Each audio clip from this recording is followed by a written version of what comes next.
महाभारत में भगवान कृष्ण ने सिर्फ अर्जुन का ही विषाद खत्म नहीं किया, कर्ण को भी बहुत बड़ी सीख दी। महाभारत में कर्ण भी भगवान कृष्ण को अपनी व्यथा सुना रहे हैं कि मेरी मां ने मुझे जन्म देते ही त्याग दिया, आचार्य द्रोण ने मुझे शिक्षा देने से मना कर दिया क्योंकि उनकी नजर में मैं क्षत्रिय नहीं था। द्रौपदी के स्वयंवर में मुझे अपमानित किया गया कि मैं राज परिवार का हिस्सा नहीं हूं। मुझे पूरे जीवन अपमान का घूंट पीना पड़ा। कर्ण पूछते हैं, केशव मेरा क्या अपराध था?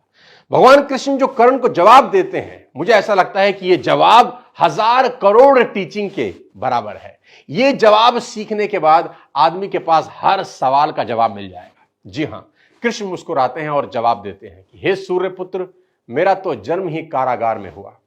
मेरे पैदा होते ही मृत्यु मेरी प्रतीक्षा कर रही थी। जिस रात मेरा जन्म हुआ उसी रात मेरे मां बाप से मुझे जुदा कर दिया गया और जहां पहुंचा वहां सब काम मुझे ही करने पड़े। गायें चराने से लेकर गोबर उठाने तक सब काम करता रहा। सिर्फ 2 दिन का था, मेरे ऊपर राक्षसों ने हमला कर दिया। मुझे बारंबार जान से मारने की कोशिश की गई। मेरा अपना सगा मामा मेरी जान का दुश्मन था। मेरे जीवन की चुनौतियां कहां कम थी। अन्याय जीवन भर मेरे साथ भी होता रहा।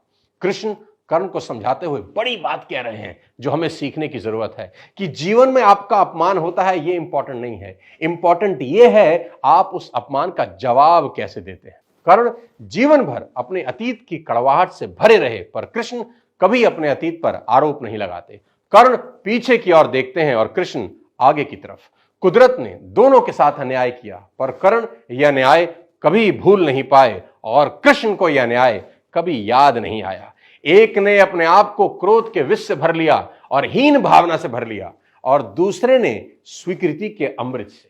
दोनों में अगर कोई अंतर था तो वो एक्सेप्टेंस का था। कृष्ण ने हंसकर अपनी नियति स्वीकार कर ली और कर्ण कभी अपनी नियति स्वीकार नहीं कर सके, और परिणाम में कर्ण अधर्म के पक्ष में लड़ते हुए अकाल मृत्यु को प्राप्त हुए। परिस्थितियों का चक्र चलता रहेगा। कई बार लगता है कि भाग्य ने धोखा दे दिया।